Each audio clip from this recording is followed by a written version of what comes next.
കസ്റ്റമറുടെ അടുത്ത് കേക്ക് കിട്ടുന്നതിന് മുന്നേ ആ കേക്കിന് ടേസ്റ്റ് ഉണ്ടോയെന്ന് നമുക്ക് ടേസ്റ്റ് ചെയ്ത് നോക്കിയിട്ട് കൊടുക്കാൻ പറ്റുന്ന കേക്ക് ഏതാണെന്നറിയാമോ? ആലോചിച്ച് തല പോയിക്കണ്ട, ഏത് കേക്ക് വേണേലും നമുക്ക് ടേസ്റ്റ് ചെയ്തിട്ട് കൊടുക്കാം. അതിപ്പോൾ എങ്ങനെയാണെന്നല്ലേ, അതുണ്ടല്ലോ, നമ്മൾ കൊടുക്കുന്ന കേക്ക് ഏതാണേലും പ്രശ്നമില്ല, പക്ഷെ കൊടുക്കുന്ന കേക്കിന്റെ ഷേപ്പ് ഹാർട്ട് ഷേപ്പ് ആയിരുന്നാൽ മാത്രം മതി. ഇപ്പൊ കുറെ പേർക്ക് ക്ലിക്കിയിട്ടുണ്ടായിരിക്കും. ഇനി നമ്മൾ കൊടുക്കുന്ന കേക്ക് വെറുതെ ഒരു ഹാർട്ട് ഷേപ്പ് ആയിരുന്നാൽ പോരാ, റൗണ്ടിൽ ചെയ്തെടുത്ത കേക്കിനെ കട്ട് ചെയ്ത് ഹാർട്ട് ഷേപ്പിലോട്ട് കൺവേർട്ട് ആക്കുന്നതായിരിക്കും. അങ്ങനെ നമ്മൾ കൺവേർട്ട് ചെയ്യുന്ന സമയത്ത് ഒരു ചെറിയ പീസ് കേക്കിൽ നമ്മൾ കട്ട് ചെയ്ത് മാറ്റുന്നുണ്ട്. അതാണ് ഞാൻ ആദ്യം പറഞ്ഞ നമുക്ക് കഴിക്കാവുന്ന കസ്റ്റമറിന്റെ ഒരു പീസ് ഓഫ് കേക്ക്. ഇങ്ങനെ ഒരു സാധ്യത ഹാർട്ട് ഷേപ്പിലുള്ള കേക്കിലുള്ളതുകൊണ്ട് എന്റെ വീട്ടിലെല്ലാവർക്കും ഞാൻ ഹാർട്ട് ഷേപ്പിൽ കേക്ക് ഉണ്ടാക്കുന്നതാണ് ഇഷ്ടം. കട്ട് ചെയ്യുന്ന സമയമാകുമ്പോഴേക്കും എന്റെ ചേട്ടൻ വീട്ടിൽ എവിടെയാണെങ്കിലും ഓടി എന്റെ അടുത്ത് വന്നിട്ടുണ്ടായിരിക്കും. പക്ഷേ ഞാൻ ഇപ്പൊ ചെയ്യുന്ന കേക്കും ഒരു ഹാർട്ട് ഷേപ്പ് ആണെങ്കിലും കഴിക്കാൻ ആളിവിടെ ഇല്ല കേട്ടോ. പക്ഷെ ആളുടെ 2 സ്റ്റാഫ് നമ്മുടെ കൂടെ തന്നെയുണ്ട്. അപ്പം ഇന്നത്തെ കേക്കിന്റെ ഒരു പീസ് ഞാൻ അവർക്ക് 2 പേർക്ക് കൊടുത്തേ.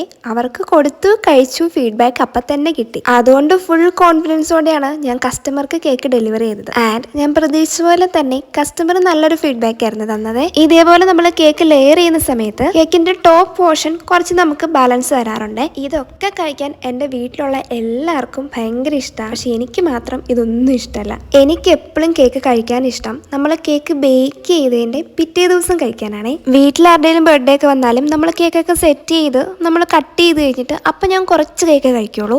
ബാക്കിയുള്ളത് നമ്മൾ ഫ്രിഡ്ജിൽ വെച്ചിട്ട് പിറ്റേ ദിവസം തൊട്ടാണ് യഥാർത്ഥ യുദ്ധം തുടങ്ങുന്നത്. സീരിയസ്ലി അങ്ങനെ കഴിക്കുന്ന കേട്ടോ ടേസ്റ്റി. അപ്പോൾ എൻ്റെ വീഡിയോ കാണുന്ന ബേക്കേഴ്സ് അല്ലാത്ത ആളുകളുണ്ടല്ലോ, നിങ്ങൾ നെക്സ്റ്റ് ടൈം കേക്ക് മേടിക്കുമ്പോൾ ഫസ്റ്റ് ഡേ തന്നെ അത് ഫുൾ കംപ്ലീറ്റ് ആക്കാതെ കുറച്ച് ബാലൻസ് പിറ്റേ ദിവസത്തേക്ക് വെക്കണേ. അപ്പോഴാണ് ആ കേക്കിന്റെ യഥാർത്ഥ ടേസ്റ്റ് നമുക്ക് കിട്ടുന്നത്. എന്നിട്ട് നിങ്ങൾ നിങ്ങളുടെ ബേക്കറുടെ അടുത്ത് ഫീഡ്ബാക്ക് പറയാവോളെ. രണ്ടാമത്തെ എനിക്ക് കേക്ക് കഴിക്കാനുള്ള കണ്ടീഷനാണ് കേക്കിന്റെ ഫ്ലേവർ.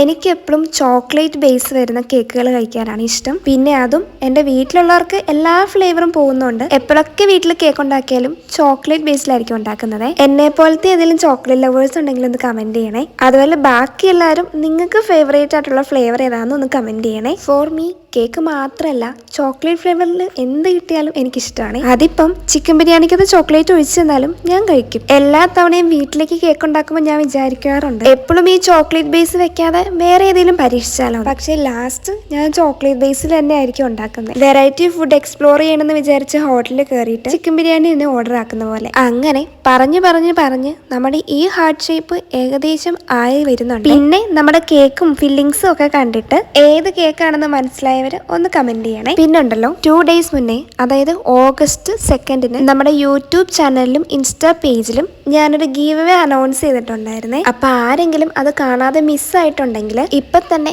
നമ്മുടെ യൂട്യൂബ് ചാനലിലോ ഇൻസ്റ്റാ പേജിലോ ഒന്ന് കയറി നോക്കിക്കോട്ടോ. August 6 നമ്മൾ വിന്നറിനെ സെലക്ട് ചെയ്യുന്നേ. അപ്പൊ കിട്ടില്ല എന്ന് വിചാരിച്ച് ആരും പാർട്ടിസിപ്പേറ്റ് ചെയ്യാതിരിക്കേണ്ട. വിൻ ചെയ്യോ ഫെയിൽ ആവോ എന്നൊക്കെ ഉള്ളത് പിന്നീടുള്ളതല്ലേ. പാർട്ടിസിപ്പേറ്റ് ചെയ്യാന്നുള്ളതാണ് ഫസ്റ്റ് കാര്യം. ഇനി എനിക്ക് കിട്ടിയില്ല, എന്റെ ബെസ്റ്റ് ഫ്രണ്ടിന് കിട്ടിക്കോട്ടെ എന്ന് ആഗ്രഹിക്കുന്ന ആരെങ്കിലും ഉണ്ടെങ്കിൽ നിങ്ങളുടെ ഫ്രണ്ടിനും കൂടെ ഒന്ന് ഷെയർ ചെയ്തോ. ആൻഡ് അപ്പം അങ്ങനെ നമ്മുടെ കേക്കും ഇവിടെ കംപ്ലീറ്റ് ആയി വരുന്നുണ്ട്. അപ്പൊ അത്രേ ഉള്ളൂ. Okay, bye, Tata.